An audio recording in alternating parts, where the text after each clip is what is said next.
तो hello guys, welcome to end of boredom podcast. और आज हम बात कर रहे हैं मैच जो हुआ था राजस्थान रॉयल्स और चेन्नई सुपर किंग्स के बीच गुवाहाटी में। पहले हमारे पास हैं दोनों टीम के लाइनअप, तो हम पहले कंपेयर करेंगे कि दोनों टीम के लाइनअप जो हमने प्रेडिक्ट किए थे प्रीव्यू के टाइम और जो प्लेइंग 11 उस मैच में खेले थे उसमें क्या चेंजेस थे, और उसके बाद हम मैच का रिव्यू करेंगे और देखेंगे कि कहाँ पे दोनों टीम के स्ट्रॉन्ग और वीक पॉइंट्स थे। तो पहले चलते हैं सुपर किंग्स के प्लेइंग 12 के पास। तो जो हमने प्रेडिक्ट किया था प्रदीप, तो उसके आसपास ही दिख रहा है।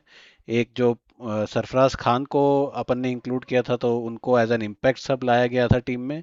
उसके अलावा जो मैं देख रहा हूँ कि टीम लाइनअप ऑलमोस्ट सेम था, just the change that Matt Henry playing 11 में थे और सरफराज खान इम्पैक्ट सब थे।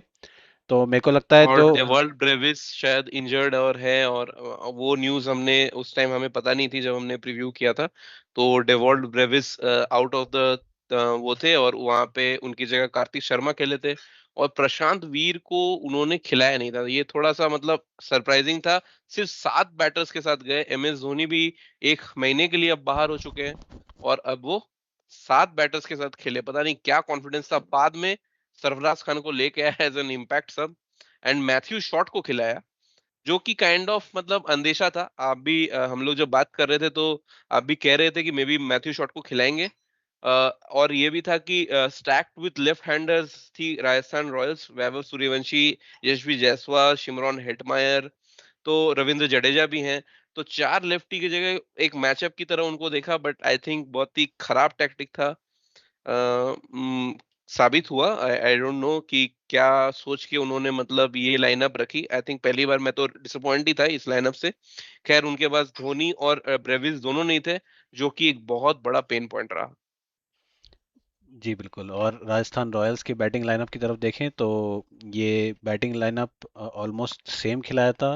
बस युद्धवीर सिंह की जगह एक नए प्लेयर आए थे, जो कि हमने इवन जब स्क्वाड प्रीव्यू किया था उसके टाइम पे उनका नेम हमने ओवरलुक कर दिया था, स्क्वाड में से डिस्कस भी नहीं किया था। वो प्लेयर थे ब्रिजेश बिल्कुल। शर्मा। तो एक बहुत हम्म। ही अननोन कमोडिटी है, मतलब 27 साल के खिलाड़ी हैं, बंगाल से आते हैं, और उनको राजस्थान रॉयल्स ने बंगाल T20 लीग से स्काउट करके इधर लाया था। तो उसके बारे में मुझे आज ही पता चला है। तो काइट अ प्लेजेंट सरप्राइज, और उनकी बॉलिंग देख के काफ़ी अच्छा लगा, काफ़ी फ्रेश लगे, काफ़ी एक नया एडिशन लगा टीम के लिए। तो और may be Chennai Super Kings के लिए भी सरप्राइज था, तो इसलिए उनको हम्म। इतना वो कैपिटलाइज नहीं कर पाए। और प्लस एक और पॉइंट जो हमने डिस्कस किया था कि अगर हम शिमरॉन हेटमायर को 3 पे रखते हैं तो फिर वो स्टैक्ड हो जाती है लाइनअप लेफ्ट हैंडर से।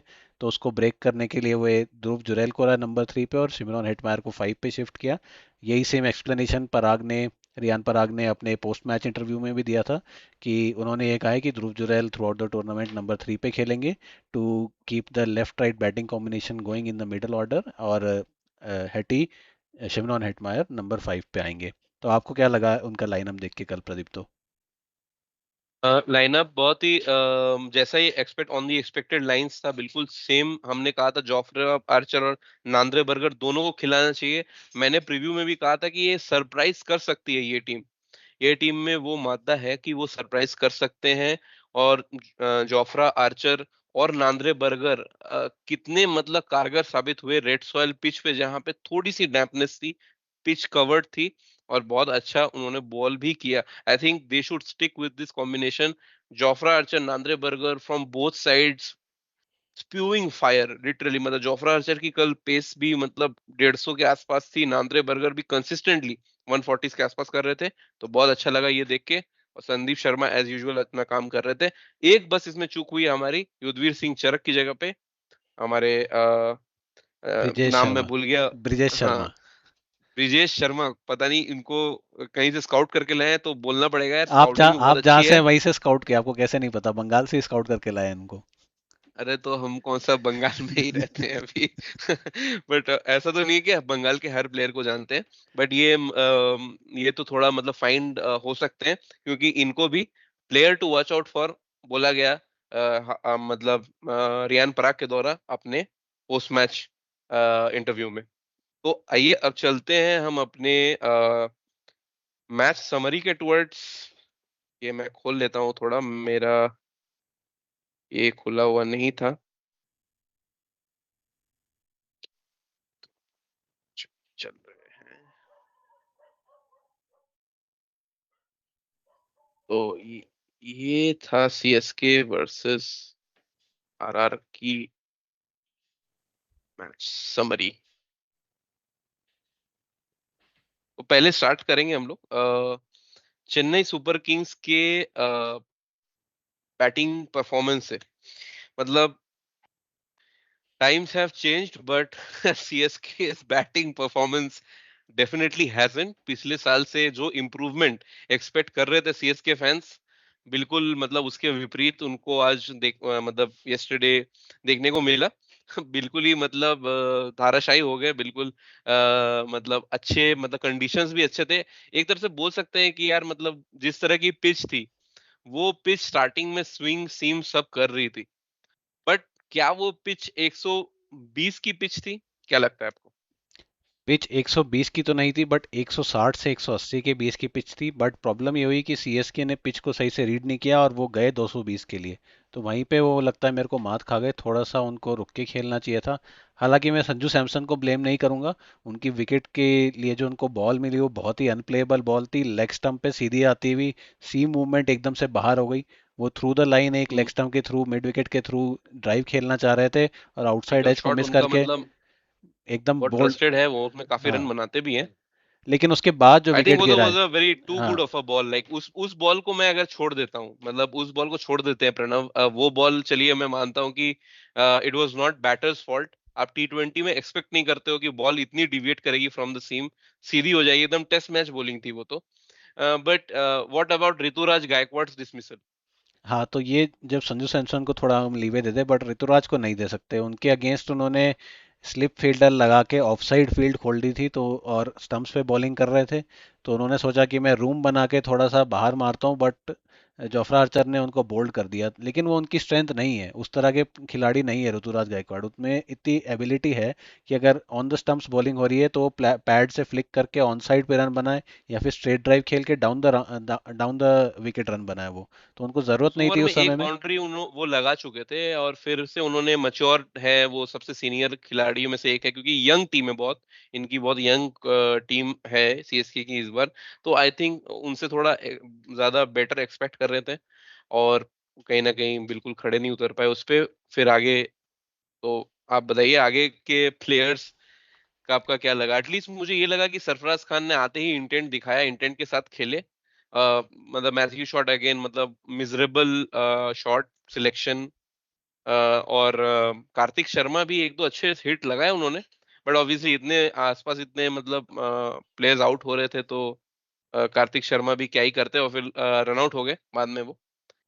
और फिर क्या बोलेंगे आप हमारे बन्ना के बारे में, जो आपके राजस्थान के ओजी रविंद्र जडेजा? कल उन्होंने एक नया सेलिब्रेशन भी अपना निकाल लिया जब कल वो उन्होंने विकेट लिया।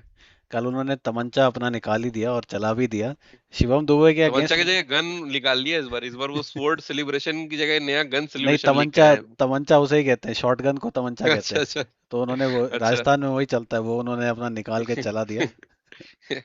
तो शिवम दुबे के अच्छा। अगेंस्ट वो आए थे जब, तो पहली बॉल पे छक्का तो खा लिए थे। तो मुझे लग रहा था कि हाँ, शिवम दुबे, मतलब सीरियसली अगर बात करें, तो मुझे लग रहा है शिवम दुबे इस माइंडसेट से आए थे कि वो मैच सिचुएशन को साइड में रख के सिर्फ मैचअप पे ध्यान दे रहे थे। कि उनका स्टीरियोटाइप है कि वो है एक स्पिन बैशर और उनके सामने थे लेफ्ट आर्म स्पिनर। तो उन्होंने सोचा कि मैं इस मैचअप को कैपिटलाइज करता हूँ, बाकी मैच के बारे में नहीं सोचता हूँ। यहाँ मेरे को थोड़ी सी उनकी फॉल्ट दिखी कि उन्होंने ओवरऑल पिक्चर नहीं देखी कि टीम अभी क्राइसिस में थी और एक पार्टनरशिप स्टिच करने की जरूरत थी। इंस्टेड वो गए कि अपने मैचअप पे कैपिटलाइज करने के लिए गए, तो और एक छक्का उन्होंने चलिए मार दिया, अच्छा किया। लेकिन उसके बाद लास्ट में जब डिफेंसिव बॉलिंग करने लगे रविंद्र जडेजा, तो उनको फिर से उन्होंने चेस किया एक छक्के के लिए और इस चक्कर में आउट हो गए। उस पोजीशन पे अगर वो थोड़ा रुक जाते, थोड़े 2-3 ओवर खेलते, सेट होते, तो हमें ये दिखता कि ऑपोजिशन में भी प्रेशर आता है। जब ऐसा एक पावर हिटर एक थोड़ा सेट होने लगता है और रेडी हो जाता है लास्ट के ओवर्स फेस करने के लिए, तो ऑपोजिशन में भी थोड़ा एक प्रेशर आता है और वो भी फिर मिस्टेक्स करने लगते हैं। तो वो उन्होंने अपने आप को मौका नहीं दिया, मुझे लगा शिवम दुबे ने। और मैं उनको सबसे बड़ा मतलब उन सबसे बड़ी डिसअपॉइंटमेंट जो उनकी बैटिंग लाइनअप की थी, मैं शिवम दुबे को ही मानता हूँ, क्योंकि सबसे इन्फॉर्म प्लेयर हैं, अभी रिसेंटली वर्ल्ड कप जीत के आए हैं। तो वर्ल्ड को भी दिखाना चाहेंगे कि उनकी क्या एबिलिटी है आईपीएल के थ्रू। तो वहां पे वो मेरे को लगता है एक ट्रिक मिस कर गए। और बाकी बाकी तो फिर जब इतने विकेट्स गिर ही चुके हैं तो उसके बाद अब जेमी ओवर्टन अगर इनके टॉप स्कोरर है तो आप समझिए कि क्या ही बैटिंग हुई है फिर सीएसके की तरफ से। मतलब बट जेमी ओवर्टन को मतलब थोड़ा सा देना पड़ेगा क्रेडिट। वो लास्ट तक रहे, उनके वजह से ही 127 गया है, नहीं तो ये अंडर 100 बंडल आउट हो जाते। जेमी ओवर्टन ने ही सूझबूझ से खेला है, जो कि हम टॉप ऑर्डर से एक्सपेक्ट कर रहे थे। मे बी 150 तक पहुंचते, बट 150 ऑल्सो मतलब wouldn't have been like defendable score for them. आप देखिए किस तरह से वैभव सूर्यवंशी ने बैटिंग की, मतलब आकर के 15 बॉल में 50 मार दिया उन्होंने। तो आप मतलब क्या बोल सकते हैं यार, 15 साल का बच्चा 15 बॉल में 50 मार रहा है, मतलब अनबिलीवेबल टैलेंट है उनका। कंट्रोल परसेंटेज बहुत कम है, 59% है।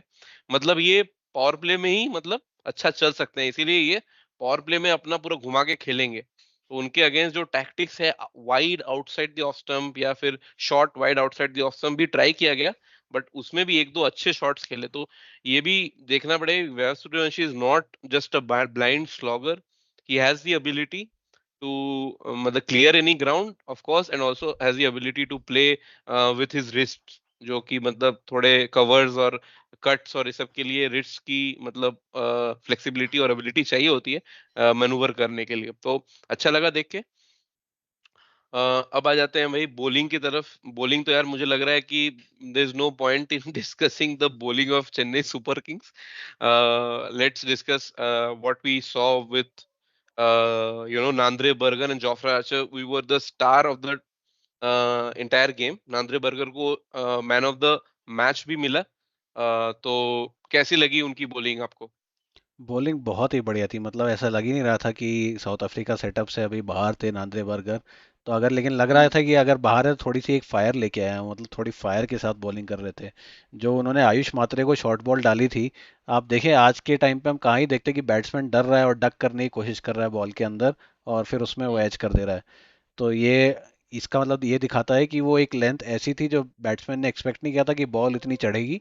और बॉल इतनी चढ़ी क्योंकि बॉलर ने अपनी बॉडी से एफर्ट लगाया उस बॉल में। तो नांद्रे बर्गर में दिख रहा है कि एक फायर है, शायद साउथ अफ्रीका टीम में वापसी करना चाह रहे हैं। एक अच्छा खेल के दिखा रहे हैं। खैर राजस्थान के लिए बढ़िया है, उनको एक अच्छा ओपनिंग पेयर मिल गया है बॉलिंग के रूप में। जोफ्रा आर्चर की भी हमने देखा, जो वर्ल्ड कप में जिस तरह से स्टार्ट कर रहे थे उससे थोड़ा डिफरेंट लाइन ऑफ अटैक पकड़ा उन्होंने। फुल स्विंगिंग बॉल डालने की कोशिश की स्टार्टिंग में और उसका उन्हें रिवॉर्ड मिला। इकॉनमी रेट आप देखिए इतनी बढ़िया है। साथ में ऋतुराज गायकवाड़ का उन्होंने बड़ा विकेट भी लिया। तो बॉलिंग तो मुझे काफ़ी अच्छी लगी। और जो ब्रिजेश शर्मा जिस बॉलर के बारे में बात कर रहे थे कि अननोन कमोडिटी, उन्होंने भी आके आईपीएल में अपने डेब्यू मैच में पहला ही विकेट ले लिया। स्टार्टिंग में थोड़े से अंडर प्रेशर दिख रहे थे, थोड़ी सी वाइड बॉल्स जा रही थी उनकी तरफ से। तो अब जब सेटल हो गए हैं, थोड़ा विकेट भी ले लिया है, उसके बाद हो सकता है उनसे और अच्छी परफॉर्मेंसेस देखिए आने वाले मैचेस में। आपको क्या लगता है बॉलिंग लाइनअप के बारे में? बॉलिंग लाइनअप यार जबरदस्त लगी, बट मुझे ये देखना है कि when it is flat how they do it right. क्योंकि कल ये तो डिनाई नहीं कर सकते हम, असिस्टेंट्स तो थी first half of the game में, काफी असिस्टेंट्स थी, अंडर कवर रही, मॉइस्चर था पिच पे। थोड़ा मॉइस्चर हवा में भी रहता है तो बॉल थोड़ी सी लहराती है। और Jofra Archer and Nandre Burger bowling at that pace किसी किसी भी मतलब बैटिंग यूनिट के लिए डिफिकल्ट तो होगा। तो मतलब बहुत ज्यादा बैश नहीं करना चाहिए टॉप ऑर्डर को। बट हालांकि यार मतलब वही टॉप ऑर्डर में थोड़ा बहुत एक्सपीरियंस है, they should have somehow tried to play a little bit better than what they did, is what I felt for the Chennai Super King batting. But ये जो बॉलिंग में ये कॉम्बिनेशन अच्छा लगा, ब्रिजेश शर्मा, लेट्स सी कैसे रहते हैं। अभी अभी मैं उनको फाइंड ऑफ द टूर्नामेंट नहीं बोलता हूँ, बट ऑब्वियसली बहुत इंप्रेसिव रहे यार, 5 के इकोनॉमी से बॉलिंग किया उन्होंने, और वो आए after the ball has stop swinging. तो could be very good pick for Rajasthan. और मुझे भाई रविंद्र जडेजा बहुत दिनों बाद मुझे लगा फुल बॉलिंग मतलब उसमें थे। उन्होंने अपनी आर्म स्पीड भी थोड़ी स्लो की, थोड़ा स्लो इन दी एयर गए, जो कि नहीं करते यूजुअली। और जल्दी जल्दी मतलब ओवर्स जब मैं स्टंप माइक में मैंने देखा कि मतलब शिवम दुबे ने भी कहा कि जड्डू भाई थोड़ा सा टाइम दिए, बट जड्डू भाई ने टाइम दिया नहीं और फिर बॉलिंग डाली, सीधा आगे कैच दे बैठे। तो आई थिंक कि I am very happy to see Ravindra Jadeja back in that usual color. He also said in the post match that pink suits him.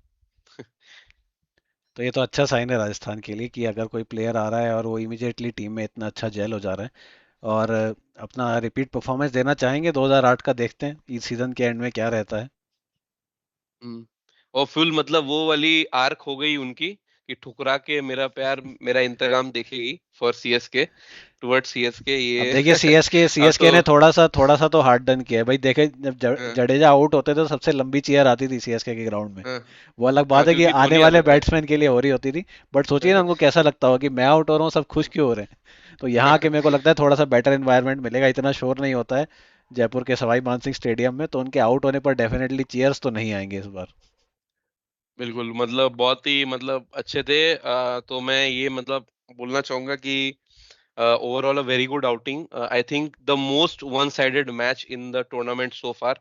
But एक और चीज उभर के आ रही है इस टूर्नामेंट में कि यार बहुत ही ज्यादा win the toss win the match हो रहा है अभी तक। इसके बारे में क्या लगता है आपको कि मतलब all the teams that have chased have won like quite easily only at the by the end, at least मतलब RCB and KKR, MI, RCB SRH match में 16वें और 19वें ओवर तक गया, ये तो 12 ओवर में सिमट गया। तो क्या कहना चाहेंगे मतलब यार ये ठीक नहीं है for the tournament I feel. मतलब थोड़ा बोथ बैट एंड बॉल के बीच में कंपटीशन देखना चाहिए। It's high time I think we go back to that 180 to 200 वाले pitches so that there is competition between both sides. नहीं तो ये था ना 180 और 200 वाला पेज, यही तो था। अब इस पे भी टीम अब 220 के लिए जाएगी तो फिर यही हाल होगा। तो यही टीम्स को बेसिकली मतलब जो फर्स्ट बैटिंग कर रही है, अब ठीक है टॉस हार रहे हैं, बट उनको असेसमेंट और क्विकली करना होगा। फर्स्ट 2 ओवर उनको थोड़ा कॉशियसली खेलना होगा और फिर देखना होगा कि असेस करना होगा कि सही टारगेट क्या है उस विकेट पे। आई थिंक तभी हम देख पाएंगे कि वो compete कर रहे हैं। प्लस जो भी हमने 2 मैचेस देखे उनमें स्ट्रॉन्गेस्ट बॉलिंग लाइनअप बेसिकली जो थे, हमने देखे थे एमआई और आरसीबी के, उनको दोनों को पहली बॉलिंग मिली है। अब जब स्ट्रॉन्ग बॉलिंग लाइनअप्स को टोटल्स डिफेंड करना होगा, तब वो शायद हम देखेंगे कि फर्स्ट बैटिंग करके भी टीम्स जीत रही हैं। प्लस अभी डीसी जिसका एक और स्ट्रॉन्ग बॉलिंग लाइनअप हमने प्रेडिक्ट किया था, उनका मैच होना अभी बाकी है। तो उस मैच में अगर उनकी सेकंड बॉलिंग आती है तो वो देखना इंटरेस्टिंग होगा। बट या इस इन 3 मैचेस में मतलब टॉस जीत के काफ़ी एडवांटेज रहा है, क्योंकि टीम बैटिंग फर्स्ट में हमने तीनों में यही कहानी देखी कि they have gone quite hard, or maybe in KKR's case not hard enough and not had the right total to defend in the first place. हम्म। ये मतलब हाँ हम लोग इस एक तरह से ये बात बोल सकते हैं, बट मुझे स्टिल मतलब मुझे लगता है कि अगर यही मतलब फर्स्ट बॉलिंग अगर इनकी रहती मतलब सीएसके की रहती तो फिर उनके लिए भी थोड़ा सा डिफिकल्ट हो जाता बिकॉज उस टाइम वो पे थी। बट ये मतलब अभी बोलना तो डिफिकल्ट है, हाइंडसाइट पे हम लोग बहुत सारे मतलब टिप्पणियां कर सकते हैं। But let's see what happens in the future and looks a very good side. मैंने कहा था प्रणव की आपने अपनी टीम को बहुत ज्यादा चांस दिया नहीं था। लगता आपने कहा था है कि ये लग रहा है बॉटम टियर या मिड टियर के अंत में जाएंगे। मैंने कहा था कि डार्क हॉर्स हो सकती है ये टॉप 4 के लिए। लगता है मेरा वाला क्लिप के किसी ने रियान पराग को दिखा दिया, तो फिर उन्होंने बोला कि नहीं अब मैं दिखाता हूँ तुम्हें। क्योंकि सारे एक्सपर्ट आप देखिए, जितने भी यूट्यूब इन्फ्लुएंसर्स और बाकी एक्सपर्ट्स हैं, किसी ने भी राजस्थान को चांस नहीं दिया इस सीजन में। तो कहीं ना कहीं टीम को पता लग ही जाता है कि सोशल मीडिया में क्या बातें चल रही हैं, तो टीम अवेयर होंगी इस बारे में। और अच्छी बात है कि वो सबको रॉन्ग प्रूव करने के लिए इतना अच्छा खेल के दिखा रहे, तो टीम के लिए तो अच्छा ही है। हम्म। हाँ, और ऑन पेपर भी आई थिंक बाकी जो कमजोर लाइनअप है उससे थोड़ी बेटर इनकी बॉलिंग मुझे लगी थी। तो I think they have proved it and that's it for this review. और जाते जाते हम आपसे रिक्वेस्ट करेंगे कि if you have made it till this point please make sure to give us a like and subscribe to this channel and thank you. मिलते हैं अपने अगली वीडियो के साथ।